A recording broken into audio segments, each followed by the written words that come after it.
Ce jour et à partir de Montréal, nous proposons au président de la République et au chef d'état-major de l'armée une discussion d'1 à 2 heures sur les sujets suivants, et dans cet ordre de préférence. La majorité de l'Algérie et non sur l'identité ou l'enseignement de la langue. Parlons de la majorité de l'Algérie. Sur le risque de scission dans l'armée, de guerre et de partition de l'Algérie. Et, troisième point de discussion que nous suggérons, sur la politique monétaire et on prête sur la politique budgétaire.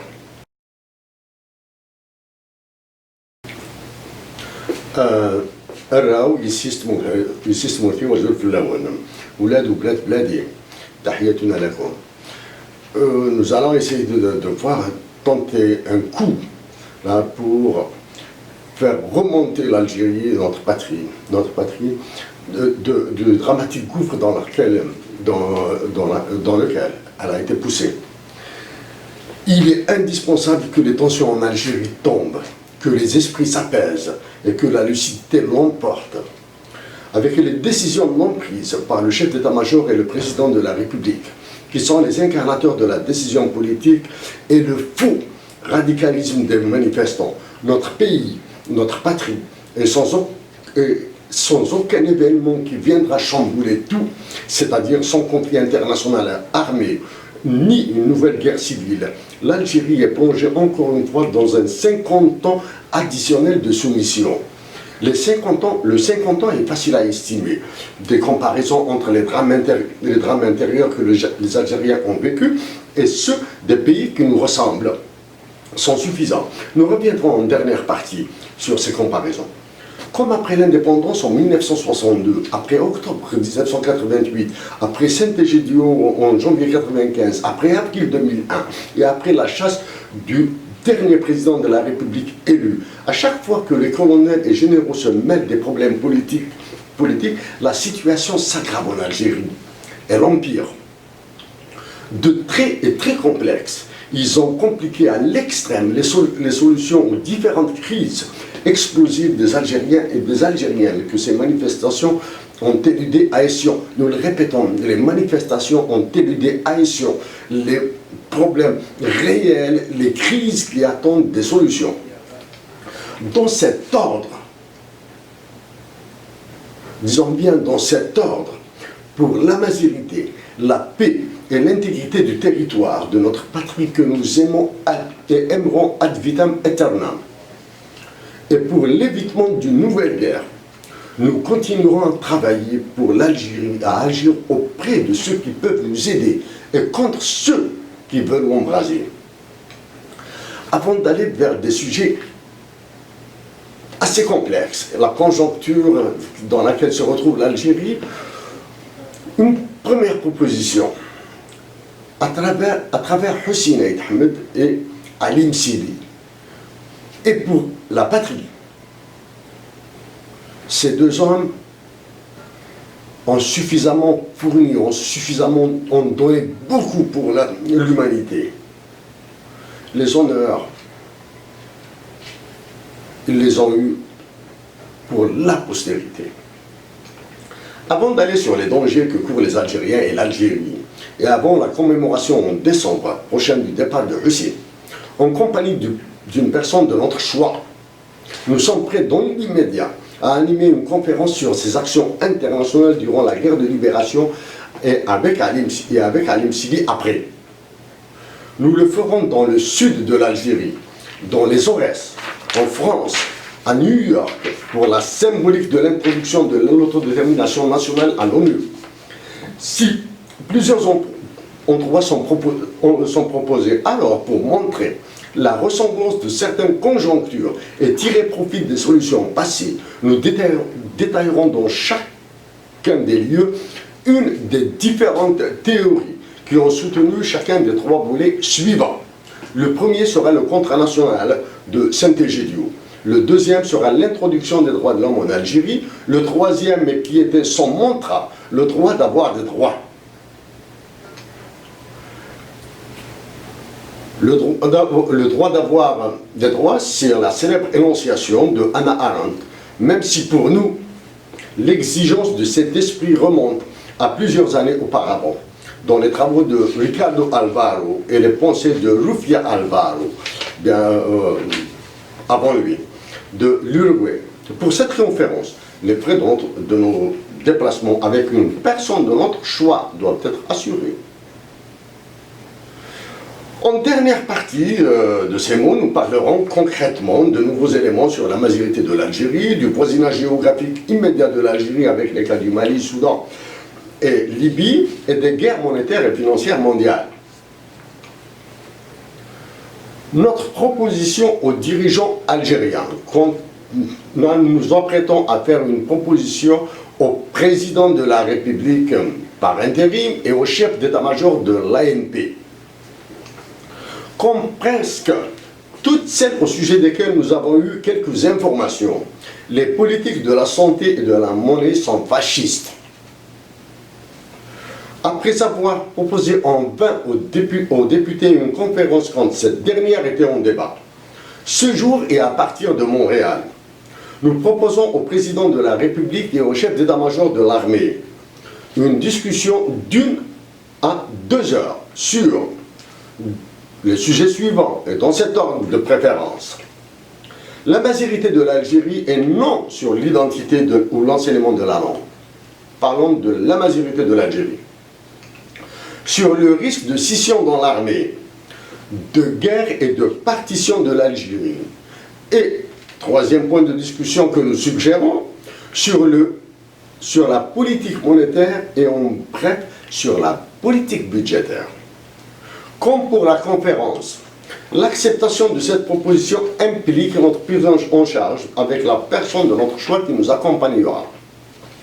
Nous le répétons encore une fois, et nous le répéterons encore plusieurs fois si cela est nécessaire. Les soldats algériens doivent recevoir toute l'attention nécessaire. Ils ne doivent manquer de rien.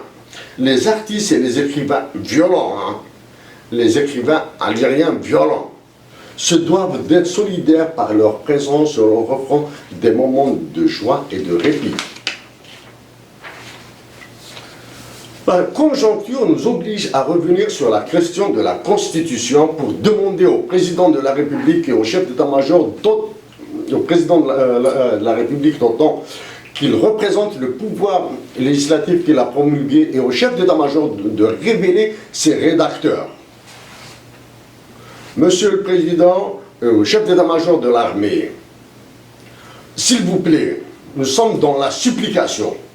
Révélez-nous l'équipe qui a rédigé l'actuelle constitution algérienne, qui est bâtarde. Pour nous, nous l'avons dit il y a plus de 3 ans, nous suspectons l'équipe de Noah Feldman ou ses proches.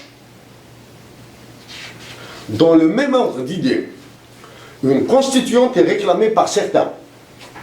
Elle est cardinale, elle est fondamentale, elle est indispensable. La réaliser dans l'immédiat, c'est enfoncer l'Algérie un peu plus. L'expérience de la Tunisie est édifiante.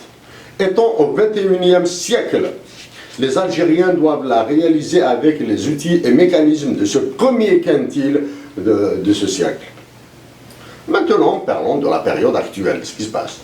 Les Américains, les Européens, sans aucun doute possible, sont en contact discret avec ceux qui décident pour l'Algérie cette formule insultante du président de la France. Actuellement, il n'y a aucun doute que les Français, les Américains, l'Angleterre et l'Union européenne sont en contact avec ceux qui décident en Algérie. Aussi, il est évident, c'est l'évidence même, que des négociations secrètes et imposées se déroulent. Actuellement, des négociations secrètes se déroulent. Nous ne sommes pas dans le secret des dieux. En analysant sommairement la situation, nous déduisons. Ce coup de manifestation sans leader. Les manifestations actuelles sont sans leader. Il n'y a pas de tête. C'est un coup qui vient des USA, à travers les ces ONG, les organisations non gouvernementales et les organisations internationales non gouvernementales US. Probablement qu'il y a eu d'autres interférences du Royaume-Uni, de l'Union européenne et de la France. Ces manifestations sont soutenues par la France. Ce coup est si violent que les décideurs n'ont qu'une seule possibilité: négocier avec les figures qui se sont fabriquées les jours précédents, en offrant à la consommation de prétendues réunions et rencontres de certains autres. Le travail de sape de certaines ONG et OING qui ont agi au sein des partis politiques algériens et associations produit actuellement ses ravages. Ces derniers temps, ce sont des journalistes français qui se sont mêlés. Parmi eux, deux tristes plumes que nous avons citées nommément auparavant: Nicolas Beau et Edoui Plenel, qui, au lieu de dénoncer le fiducide monétaire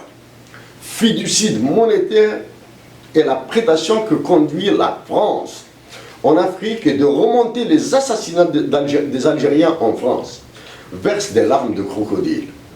Monsieur Edoui Plenel et Nicolas Beau, la France est en train de massacrer l'Algérie et toute l'Afrique. Nous aimons, il y a beaucoup de Français que nous aimons, beaucoup. Nos compatriotes de naissance sont des Français, donc nous n'avons pas de haine.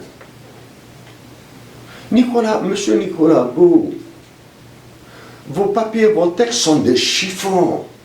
Monsieur Edoui Plenel, nous avons signé un texte en 2011 dans votre journal et nous avons été remis à l'arme. Il s'agissait d'un papier qui titré « Condoléances à l'Afrique ». C'était en 2011.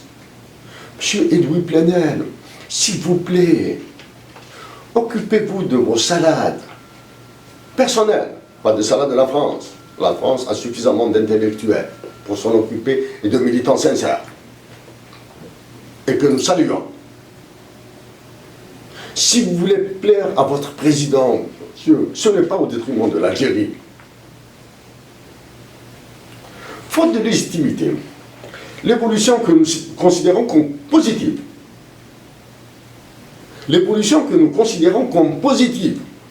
dans l'approche des solutions proposées actuellement est inconséquente. Priorité à l'élection présidentielle. L'élection présidentielle en Algérie doit être une banalité. Actuellement, c'est la variante coopération qu'on appelle, dans la théorie, qu'on appelle the sex battle, qui est adoptée. Avant, c'était la tactique du dilemme du prisonnier, prisoner dilemma. Et au début, c'était le jeu, ce qu'on appelle jusqu'au boutiste, de la poule mouillée, chicken game. Sans sagesse et lucidité, dans un dialogue, même de sourds. L'essentiel, c'est le dialogue, même si c'est de sourds. Cette variation dans les stratégies finira inévitablement dans la violence et répression des manifestants. Cette inférence, pour aboutir à cette inférence, il y a besoin d'être dans le secret des généraux pour attirer l'attention sur la direction prise vers ce risque. Deux mots, hein. Dans le dilemme de prisonnier, le gagnant est perdant. Nous allons passer sur les détails théoriques et mathématiques de ça. Hein. Dilemme du prisonnier, même le gagnant est perdant. Le perdant a perdu plus que le gagnant. Dans le chicken game, hein, le jeu de la poule mouillée, le gagnant est celui qui a perdu le plus. Chicken game, poule mouillée. Le gagnant est celui qui a perdu le plus.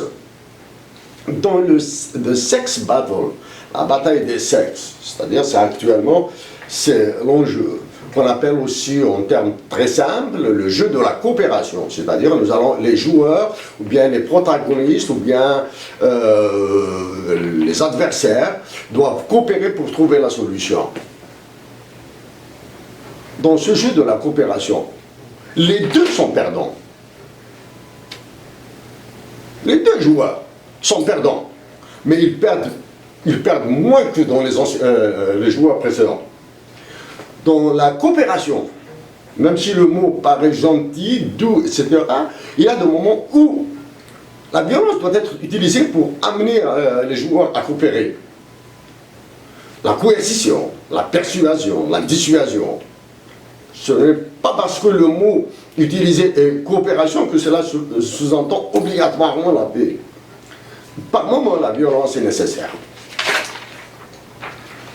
Après les dangereuses manœuvres politiciennes de Tamazight avec le commissariat, l'académie, si le président qui a été chassé a miné la patrie en sacrifiant et instrumentalisant l'identité et la langue amazigh au profit de l'ultralibéralisme, l'actuel président avec le chef d'état-major risque d'achever la patrie en sacrifiant l'intégrité du territoire avec une scission dans l'armée, comme c'est le cas au Venezuela, auquel celui de notre pays est aisément comparable. Si la densité des manifestations a chuté à Alger, elle a baissé, vu de loin, la densité des manifestations a baissé à Alger. Et d'autres grandes villes, hein, Oran, Constantine, Annaba, Skikda, est carrément absente dans le sud. C'est très important, cette séparation-là. Le foyer ardent, comme avant, comme durant la manipulation de Tamazight, est devenu le foyer ardent des manifestations, est devenu Béjaïa et ses environs. Quelques faits. L'incapacité du président de la République, du chef d'état-major et des ministres de s'associer à la finale de la Coupe d'Algérie, un événement institutionnalisé, illustre le fossé qui sépare les décideurs locaux et une partie de la population. Les tragédies vécues par les détenus dans les prisons algériennes ont montré les limites du respect des droits humains, de l'action de l'ordre des médecins algériens, du Conseil supérieur de la magistrature, des organisations de magistrats, y compris celles qui sont nées durant ces manifestations. N'est-il pas temps de demander une visite de tous les détenus et de reparler des conditions de détention? Les lecteurs de l'information ont certainement remarqué le silence des avocats des célébrités qui sont détenus. Ils auront remarqué aussi que ni les avocats ni les journalistes n'osent nommer les magistrats qui dirigent les procès. Ils auront remarqué aussi que les dirigeants des partis politiques et les figures permanentes dans les médias se sont tus. Les procès sont dirigés par des magistrats assis ou debout. Ils ont des noms, ils ne sont pas des fantômes. La relation entre les détenus, la justice, la fuite des capitaux et la Banque centrale. Sous une justice impartiale et non de posture ou de conjoncture, envoyer en prison des coupables et criminels est la petite partie d'un processus. Dans les derniers cas liés à des malversations et corruption, tant et aussi longtemps que les lois sur le taux de change et le risque de change ne sont pas abrogées et de nouvelles lois patriotiques votées, tant que le billet à l'exportation n'est pas remis en cause et remplacé par la production, la transformation et consommation intérieure, les Algériens iront de Caraïbes en Silla. Après les précédentes révélations sur les Algériens et les paradis fiscaux, nous espérons que la filière maltaise épargnera notre patrie. La filière maltaise, c'est Malte, hein, la Valette. En Malte, la citoyenneté, la nationalité, est un produit légalement marchand. Cette fois au procès montre que les ravages des lobbies sur les députés en comptant des lois laxistes et antipatriotiques, tout ce qui se fait actuellement dans le domaine de l'investissement, de la réalisation de contrats, est l'objet de loi. Entre autres, le fameux slogan du PPP, partenariat public-privé. Les Algériens ne doivent pas être surpris si un voleur mineur de téléphone portable, un pauvre chapardeur, est condamné plus lourdement qu'un coupable de deniers coupable de détournement et fuite de capitaux. Le signal qui dit que ces crimes vont encore continuer a été donné par le président de la République, qui a inauguré la foire alors que les hôpitaux, usines et universités publiques périclient, s'effondrent à cause de l'ultralibéralisme adopté et de nouvelles politiques de l'emploi qui, une fois mises en œuvre, feront broyer du noir aux Algériens. La grande souffrance de l'Algérie, elle est morale. L'une des plus grandes souffrances de l'Algérie a été l'usage à tort et à travers des vertus dédiées à la vérité, à l'honnêteté, à la noblesse. Et nous pensons aux mots martyr, sacrifice, patriotisme, héros et bravoure. Tous ces mots-là, tous ces concepts nobles, tellement sont utilisés à tort et à travers. Dans les raisonnements actuels et futurs, les Algériens doivent intégrer l'intergénérationnalité et l'intertemporalité. Sinon, leurs descendants souffriront encore plus que les souffrances qu'elles endurent maintenant.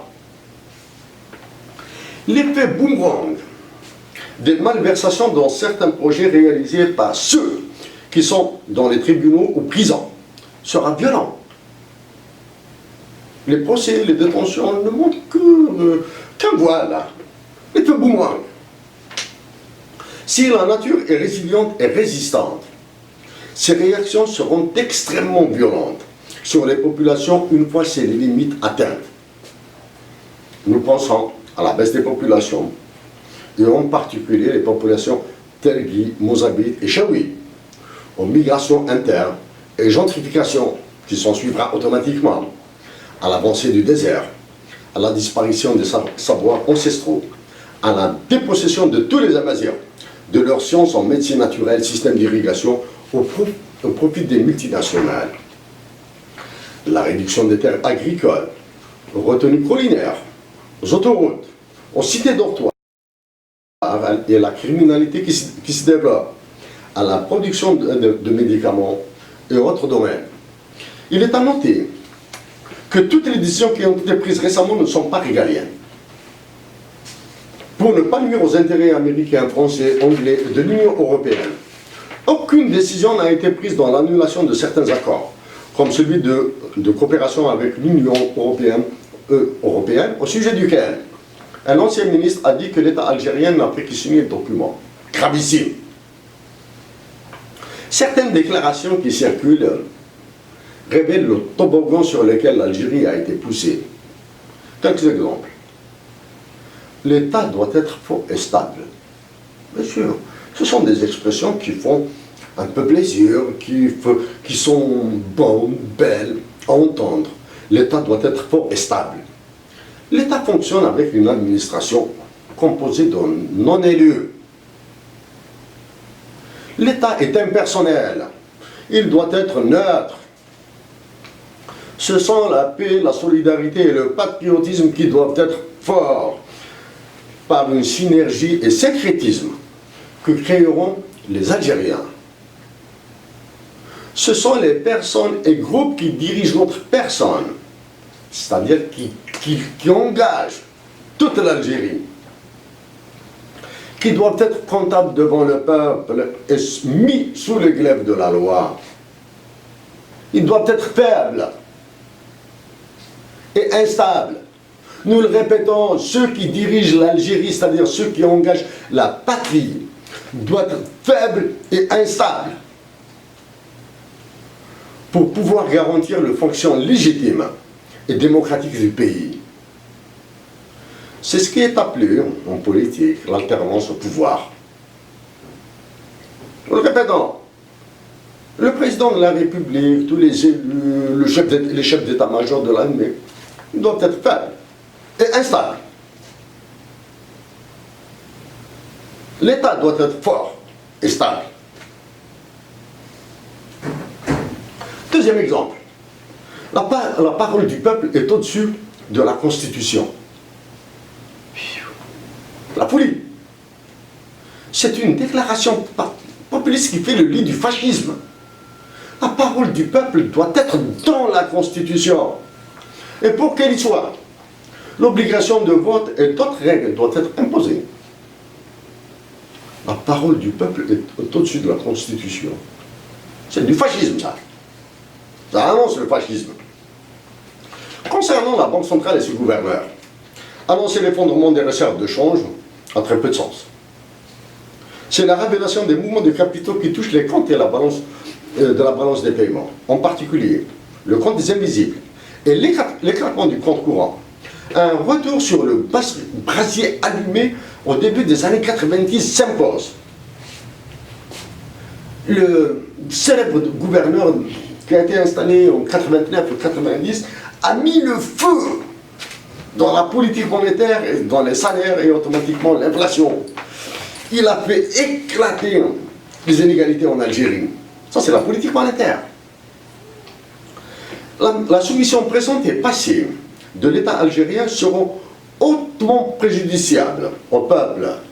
Elle est lisible et visible dans les lois monétaires, budgétaires et les pratiques répressives des voies libres ainsi que l'intouchabilité des sociétés étrangères. Actuellement, aucune société étrangère n'a été touchée. Et pourtant, elles sont des spécialistes dans le shadow banking. Tant que les terres agricoles volées ou détournées, nous évitons les mots volés et détournés que nous mettons entre guillemets, c'est la loi qui doit déterminer cette violation, ce crime. Ne sont pas restitués à l'État. Les Algériens doivent s'attendre au pire. Venons-en à quelques détails. Nous n'avons pas de télévision. Nous parcourons en diagonale quelques journaux quand l'esprit est libéré par les ennemis. Nous lisons assez de la poésie, des mathématiques, de la littérature, du théâtre, quand nous avons la possibilité. Nous apprécions les livres de théorie et les publications académiques. Nous aimons aussi les fictions réalistes, vivantes, ainsi que les contes qui nous parlent de notre pays. Nous lisons comme ça, dans cet exil, et à partir de Montréal, quand nous lisons certains contes, ça nous fait du bien, même si ça nous rend un peu plus triste, de temps en temps nous sourions, bien sûr. Les Algériens ont chanté et donné des conférences à Montréal. Récemment, des informations disent que l'État algérien a signé, ou s'apprête à signer, un contrat avec une grosse multinationale réputée française. Actuellement, les multinationales ne sont ni françaises, ni américaines, ni suisses, ni... Quand l'actionnariat change, quand les droits de vote changent, quand les comptabilités sont offshore, etc. On ne pouvait pas dire qu'une société est ceci ou cela. Hein. C'est beaucoup plus complexe que ça. Que les Algériens universitaires invitent Alain Delon, philosophe et professeur à l'Université de Montréal, que nous avons eu le plaisir de connaître. Nous avons assisté à cette conférence à l'Université de Montréal quand nous étions élèves, pour parler de cette société et de son livre dans lequel il a réservé une bonne partie à l'Algérie. Nous citons aussi les auteurs Stéphanie de Goyer, Alistair Hunt, Laïda Maxwell, Samuel Moyne, qui ont publié collectivement l'ouvrage The Right to Have Rights, ou David P. Thomas. L'ouvrage de The Right to Have Rights, nous l'avons lu pour le compte d'une grande maison d'édition et nous avons donné notre accord pour qu'il soit traduit en français et dans les autres langues. Alors maintenant, de certaines coopérations, de la coopération internationale et de certaines ONG. Actuellement, RSF, Amnesty International et les services secrets étrangers en Algérie, ils font ce qu'ils veulent, libre. Le travail d'Amnesty International est titanesque. Il est énorme. Dénoncer les crimes contre des pauvres, dénoncer les dilapidations, dénoncer les atteintes aux droits de l'homme, etc. Il est immense, il est indispensable. Mais comme Amnesty International et RSF mettent devant leur neutralité, leur distance vers les autres problèmes, les discréditent. En tant qu'élèves, ou actuellement dans le cadre de ce que nous faisons pour la patrie, nous avons lu les rapports d'Amnesty, les rapports officiels, hein, c'est-à-dire les rapports de 300-400 pages officiels. Il suffit de lire les 30-40 Première page. Ce rapport, vous allez trouver toute l'hypocrisie de Amnesty International et de RSR. Il suffit de lire le travail qu'elles font est immense. Mais toute l'hypocrisie sont des appuis pour l'ultralibéralisme.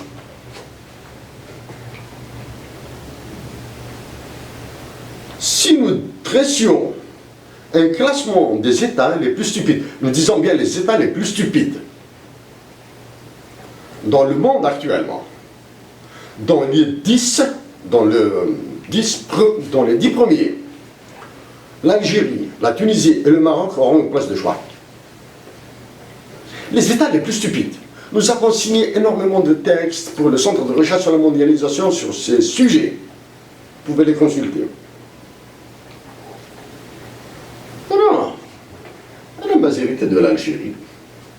Nous allons revenir sur la mazérité de l'Algérie, c'est très important. Quand nous avons travaillé sur ce sujet, sur les impacts économiques, bien sûr, nous avons travaillé sous les ordres d'une Algérienne. Nous n'attendions pas à toucher à des domaines extrêmement sensibles. Non seulement économiques, mais surtout juridiques. Et de droit international. Pour ça, certains de nos enregistrements vidéo sont visibles, vous allez voir. Bon, c'est long un peu, 2 heures là, nous avons 2 heures, 20 minutes, etc. Et après, nous avons continué à travailler sur ça. Bon, dans la partie impact économique, c'est plus des modèles, de la théorie, des calculs, bien sûr, beaucoup de calculs. Après que nous avons lu, nous avons appris que Hussein Aït Hamed, bien sûr, dans le livre Indépendance et l'après-indépendance, 64, a suggéré la confection d'un nouvel hymne national. Il n'a pas précisé en arabe, en chaoui, en tamazight ou en anglais, en espagnol. Ça, c'est Hussein Aït Hamed. Récemment, dans un débat organisé par le journal Hiwar, le journaliste, auteur, écrivain qui a écrit les mémoires du président Chadli Benjedid a dit que le président aimait tellement la chanson Min Ajlika Ya Watani qu'il a souhaité en faire un hymne national. Bien, c'est une vidéo du journal d'un débat publié par le journal Hiwar en Algérie. L'invité, c'était le journaliste écrivain, nous avons oublié son nom, mais il est visible. Le président Chadli aimait tellement la chanson Min Ajlika Ya Watani qu'il a souhaité en faire un hymne national. Que serait-il passé s'il l'avait fait? Que se serait-il passé si le président Chadli avait proposé un hymne national bilingue?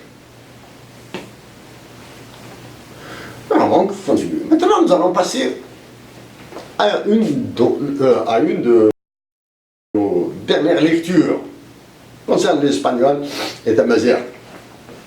C'est un ouvrage de 2018, The Rise of Euroscepticism, Europe and its Critics in Spanish Culture.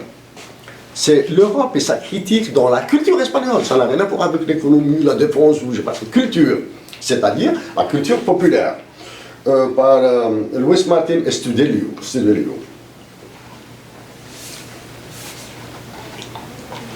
À Miguel de Unamuno, 1864, décédé en 1936. C'est-à-dire au début du XXe siècle. En s'opposant de front à Ortega y Gasset, 1883-1955, ça fait plus d'un siècle, presque un siècle, il a écrit. Nous passons sur la citation en espagnol pour éviter de la charcuter là. Nous lisons en anglais. As a result of the confrontation, Miguel Unamuno has often been identified with solid anti-Europeanism, and Ortega as an enthusiastic Europhile. Indeed, Unamuno claimed more than once, plus d'une fois, to be a Berber, and described feeling intimate repugnance toward the sober Europeanization of a modern European spirit. Miguel de Unamuno en Espagne,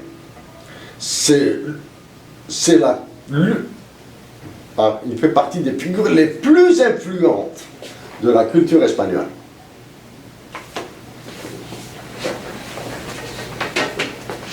Pour rejeter l'Europe, il a parlé, c'est considéré comme berbère. Nous, en Algérie, Maroc, Tunisie, nous continuons à faire un objet de guerre.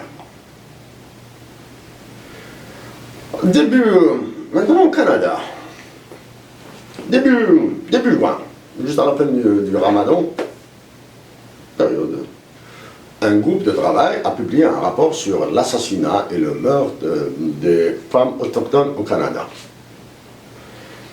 Le terme, le qualificatif génocide a été utilisé. Génocide au Canada au XXIe siècle, en juin 2019. Les politiques, sans attaquer le rapport, ont évité, en disant le politique, le Premier ministre, certains leaders de partis politiques, ont évité d'utiliser les termes génocide. Actuellement, ils l'ont déplacé vers génocide culturel. Qu'est-ce que c'est qu'un génocide culturel? Il faudra le définir. Dans la société civile. Canada, quand il y a un problème, on en débat, on discute. Comme ça, bon, ben, sur 20 ans, 30 ans, 40 ans, les résultats seront ce qu'ils seront. Et nous sommes certains, on dépassionne. Vous savez ici, c'est le journal canadien en anglais, là. Vous avez deux professeurs d'université. Amanda Germany and Fanny Lafontaine. Le titre, Yes, policy is destroying indigenous people. La politique détruit les peuples indigènes. Ce sont des professeurs d'université. Qu'ils disent,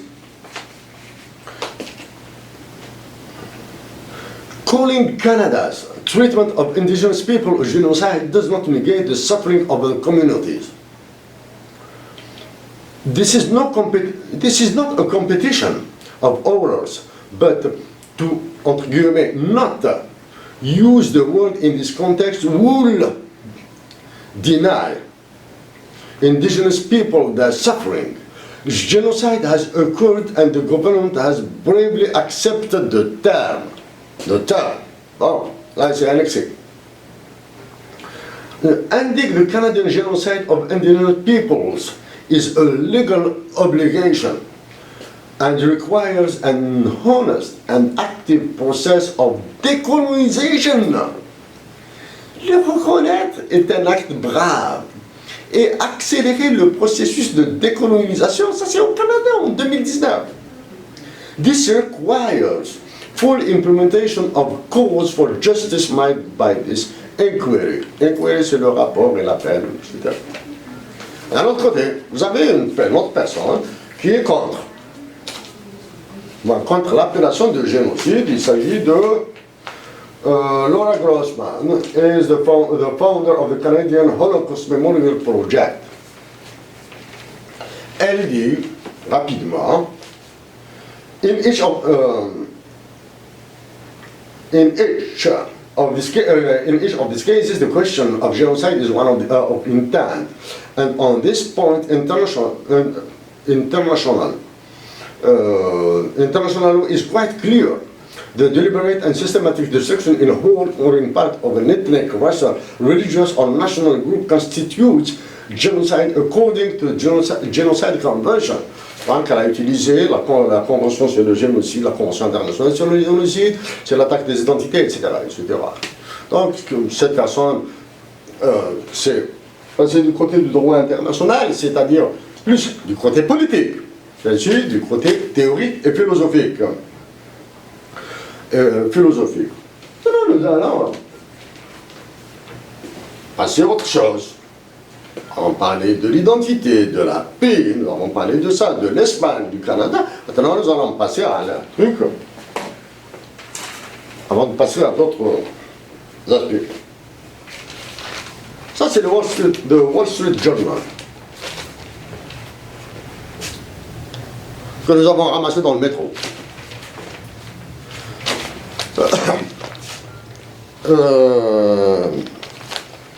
ACB signals possible rate cuts, bond buying extension. Ils vont baisser les taux d'intérêt, ils vont continuer à racheter les produits toxiques. Ça, c'est la Banque Centrale Européenne. Ça, c'est la guerre. Là, ici, on parle de taux d'intérêt réel négatif en Europe. Ça fait longtemps, hein? Comment l'Algérie est concernée par ça? Les importations de l'Europe, de l'Algérie, sont globalement de l'Union européenne. Et les deux derniers gouverneurs de la Banque d'Algérie ont dit qu'ils investissaient en Europe, qu'ils plaçaient leur argent en Europe. C'est-à-dire, en plaçant l'argent algérien en Europe, sur le marché financier européen, à cause des taux d'intérêt réels qui sont négatifs, c'est-à-dire l'Algérie perd de l'argent. Ici, dans le même article, hein, the downsides of central bank mission creep. Ça, c'est l'indépendance de la Banque Centrale Européenne et des autres banques centrales par extension. C'est-à-dire, si la Banque Centrale Européenne continue à agir comme ça, les politiques vont se mêler pour couper l'indépendance, pour arrêter l'indépendance de la Banque Centrale. Bon, nous sommes pour le contrôle des banques centrales, c'est-à-dire cette indépendance, c'est fasciste pour nous, là. Nous l'avons défendu. Ce qui est intéressant, ici, en 2013, il nous a été demandé d'animer une conférence sur l'accession de l'Algérie à l'OMC. 2013, nous sommes en 2019. Qu'est-ce qu'ils disent? The downsides of central bank mission creep. That argument works for the physical damage from extra floods. The floods, c'est les inondations, hurricanes, tempêtes,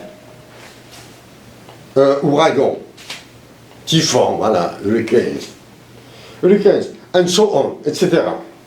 An area where the Fed c'est the Federal Reserve, la Banque centrale, agrees that banks and insurers need checks. Les banques et les assureurs ont besoin du chèque.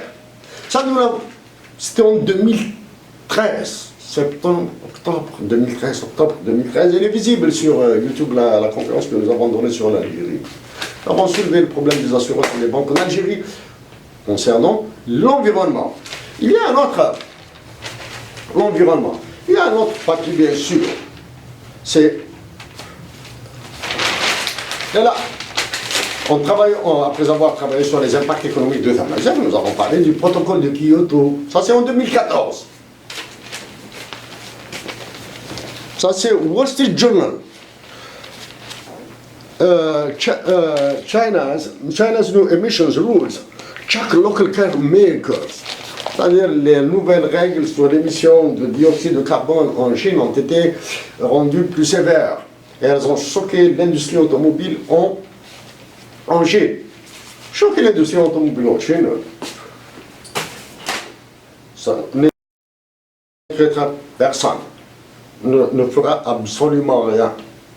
Parce que les Chinois, fait chaud, fait chaud dans ce studio-là. Les Chinois vont trouver des incitatifs à l'exportation, ils vont trouver d'autres marchés à l'exportation, etc., comme l'Algérie, le Maroc, la Tunisie. Et il y aura un chambardement dans le marché automobile mondial avec ce qui se passe, etc. Bon, ça c'est un autre aspect qui ne fait pas l'objet. L'Algérie doit s'intéresser à la nature. Hein. Quand nous avons parlé de l'effet boomerang, hein, les externalités négatives, en termes. Alors, actuellement, l'Algérie, nous allons revenir à des comparaisons très concrètes. Algérie et Venezuela. Le Venezuela, pays démocratique, élection démocratique de premier ordre.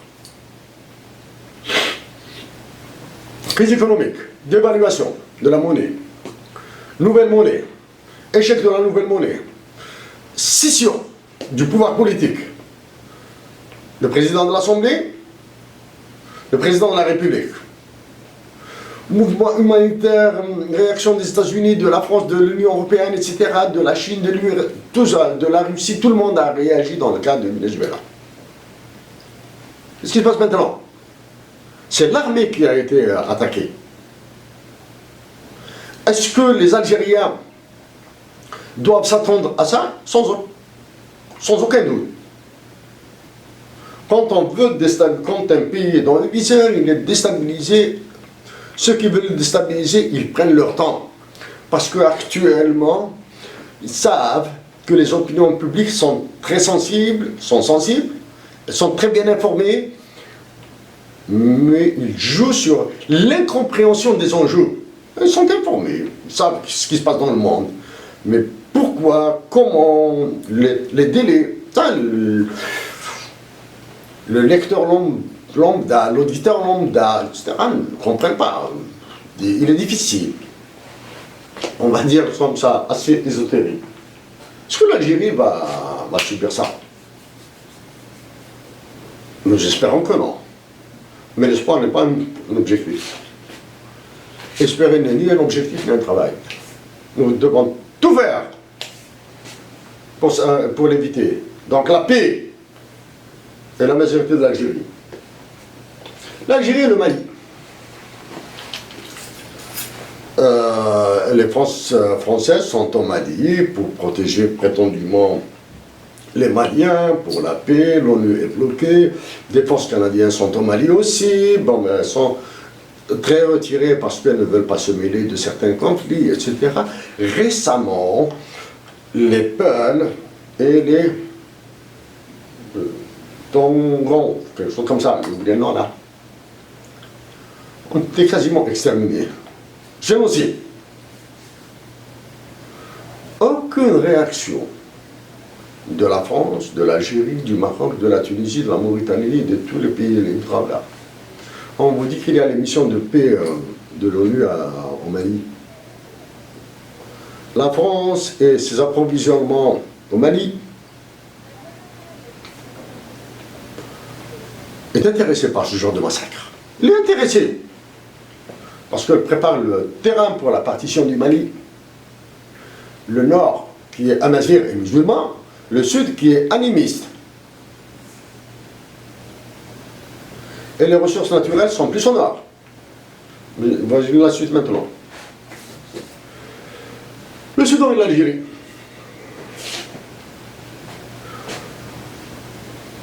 L'Algérie et le Soudan sont comparables.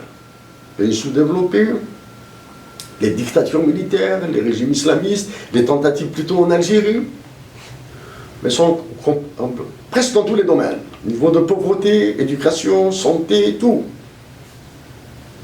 Deux domaines les diffèrent. La guerre de libération algérienne, la guerre de libération nationale, a fait des Algériens des frères. C'est cette fraternité qui est attaquée. Le Soudan a été partitionné. L'Algérie risque de subir ça. Partitionné. Le Soudan a vécu une guerre ethnique. Les Janjaouides et les autres. L'Algérie doit éviter ça. Donc nous devons retrouver la fraternité, la solidarité et la paix dans le cadre de notre amazérité. Amazérité, hein. Ce qui se passe actuellement, les manifestations qui se sont produites au Soudan et en Algérie sont strictement identiques. Les ONG en Algérie, comme nous l'avons dit, ont fait des ravages dans les partis politiques. Connaissance, ceux qui ont été formés, qui sont partis aux États-Unis, nous les connaissons en Algérie des années 2000. Actuellement, quand des manifestations au quotidien, qu'il n'y a pas de leader, ça va vers le chaos. Le processus de 2001 doit rappeler à certaines personnes ce qui a été fait. Au départ, il y a eu des leaders visibles, connus, que les médias évitaient, les journalistes évitaient, nous les connaissions, nous fréquentions la presse. Et après que le pouvoir ait fabriqué ses interlocuteurs, c'est focus, zoomer sur eux. Et le résultat. Chers compatriotes, ce qui se passe au Soudan là, il faut penser à l'Arabie Saoudite qui veut utiliser les terres fertiles pour son alimentation et exporter vers l'Europe du Nord comme elle le fait en Éthiopie. L'argent afflue en Arabie Saoudite, plus les financements de la Banque mondiale. Il faut penser au blocage de la Chine et de l'utilisation des terres fertiles, des terres rares, pardon, nécessaires pour les technologies actuelles et les futures technologies. Il faut penser à la tutelle du Soudan, doit-il passer de l'égyptienne à la soudanaise? Il faut penser à la guerre de l'eau qui se prépare entre le Soudan, l'Égypte, l'Ouganda, l'Éthiopie. Parce que le Nil blanc, le Nil bleu, ils viennent, ils prennent leur naissance en Ouganda et en Éthiopie. Une de nos relations est partie là-bas. Elle nous a décrit un petit peu ce qui se passe en Ouganda. Elle est partie en Ouganda.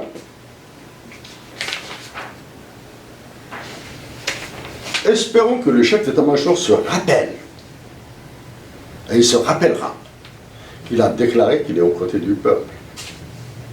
Espérons qu'il empêchera les forces de répression, toute violence et effusion de sang sur nos compatriotes algériens. Nous le répétons, nous espérons qu'il y aura de la lucidité en ouvrant une lucarne pour le dialogue, dans laquelle les forces de la paix s'engouffreront, les forces s'engouffreront plutôt. Il faut aller vers le dialogue, il faut aller vers de la lucidité, il faut dissoudre l'Assemblée. Les députés ont fait un ravage, ont ravagé l'Algérie, ont ravagé législativement d'un point de vue légal. Ils ont fait un massacre dans l'Algérie. Nous le répétons, nous offrons une possibilité de discussion avec le président de la République et le chef d'état-major sur la majorité de l'Algérie, le risque de scission dans l'armée. Scission dans l'armée et la guerre en Algérie, la partition de l'Algérie, nous le répétons, la majorité et la partition de l'Algérie. Et, bien sûr, remettre en cause les fascistes. Loi monétaire, loi sanitaire, loi sur l'éducation, investissement. Chers compatriotes, notre patrie est plus grande que l'amour nous le vouons. En évitant les perclontaires, les charognards et les extrêmes, elle trouvera son bonheur. Merci.